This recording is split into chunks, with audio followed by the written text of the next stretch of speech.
माता पिता की आज्ञा से राम 14 वर्ष के लिए वनवास को जाते हैं और मंत्री सुमंत्र महाराज दशरथ की आज्ञा से राम लक्ष्मण माता सीता को वन में छोड़ने के लिए साथ चले जाते हैं।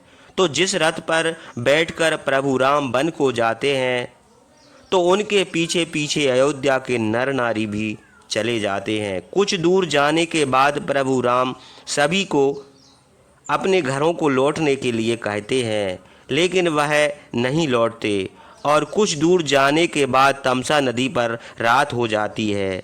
वे सभी वहीं पर रुक जाते हैं। तब भगवान राम सभी को सोते समय छोड़कर कैसे चले जाते हैं, तो इस प्रसंग को पूरा अंत तक जरूर देखिए।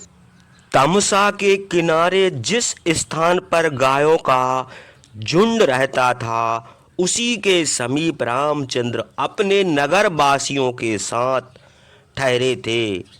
बड़े तड़के जिस समय वे जागे, उस समय सब नगरवासी सो रहे थे।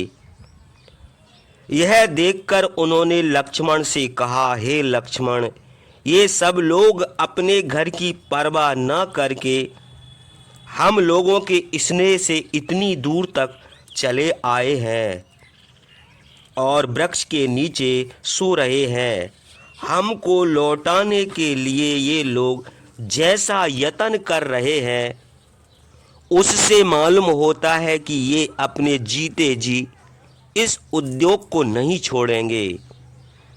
अतएव इनके जागने के पहले ही हम लोग रथ पर सवार होकर यहाँ से चल दें, जिसमें कल इन लोगों को हम लोग के स्नेह के कारण वृक्ष के नीचे न सोना पड़े।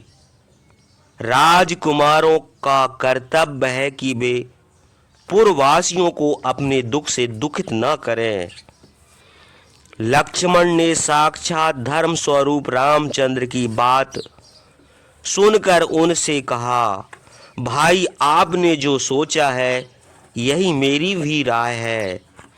शीघ्र रथ पर सवार होकर यहाँ से चल दीजिए। तब रामचंद्र ने सुमंत्र से कहा, शीघ्र रथ जोतो और इसी दम यहाँ से चल दो। सुमंत्र ने आज्ञा पाते ही रथ में घोड़े जोतकर हाथ जोड़कर कहा, महाबाहु, रथ तैयार है, आप सीता और लक्ष्मण के साथ सवार हो जाइए, आपका कल्याण हो। तब रामचंद्र रथ पर अस्त्र शस्त्र आदि अपनी सामग्री रखकर सीता और लक्ष्मण के साथ सवार हुए और बड़े वेग से बहने वाली तमसा नदी के उस पार उतर गए। महाबाहु रामचंद्र नदी के उस पार पहुंचकर जब निष्कंटक अभय मार्ग में पहुंचे, तब रथ से उतर पड़े। उन्होंने नगर वासियों को बुलावा देने के लिए सुमंत्र से कहा, हे सूत, आप रथ पर सवार होकर उत्तर की ओर चले जाइए। थोड़ी दूर जाकर फिर रथ लौटा लाइए, जिसमें नगर निवासी लोग हम लोगों का पता न लगा सकें। आप बड़ी सावधानी से यह काम कीजिए। रामचंद्र की यह बात सुनकर सुमंत्र ने वैसा ही किया।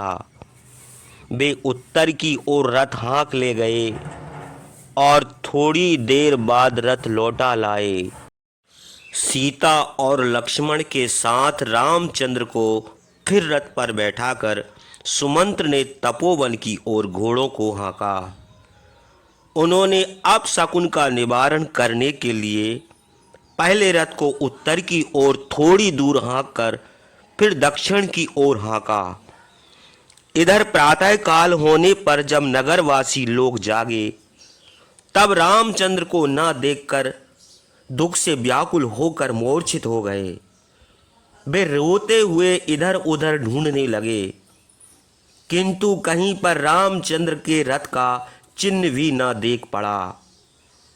वे बुद्धिमान होने पर भी दीन भाव से आपस में कहने लगे, हम लोग सो गए थे, इसी से इस समय महाबाहु रामचंद्र को नहीं देख रहे हैं। ऐसी निद्रा को धिक्कार है। हाय अमोघ काम करने वाले महाबाहु रामचंद्र अपने भक्तों को छोड़कर किस प्रकार वन को चले गए। जो रामचंद्र अपने औरस पुत्र के समान हम लोगों की रक्षा करते थे, वे आज हम लोगों को विदेश में छोड़कर वन को कैसे चले गए। अब हम लोग यहीं मर जाएंगे अथवा मरने का निश्चय करके हिमालय पर्वत पर चले जाएंगे। रामचंद्र के बिना हम लोगों का जीवन व्यर्थ है। यहाँ सूखी लकड़ी बहुत है, आओ हम लोग इन लकड़ियों की चिता बनाकर उसी में जल मरें। हम लोग लौटकर अयोध्या में क्या कहेंगे। प्रियवादी इस पर्दा न करने वाले महाबाहु रामचंद्र को हम लोग वन में भेज आए। यह किस तरह कह सकेंगे।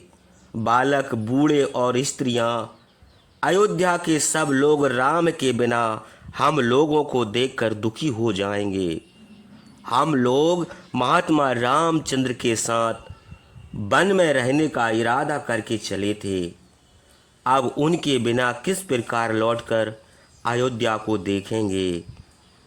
इस प्रकार हाथ उठाकर विलाप करते हुए वे लोग वैसे ही दुखित हुए जैसे बछड़े के वियोग में गाय दुखित होती है।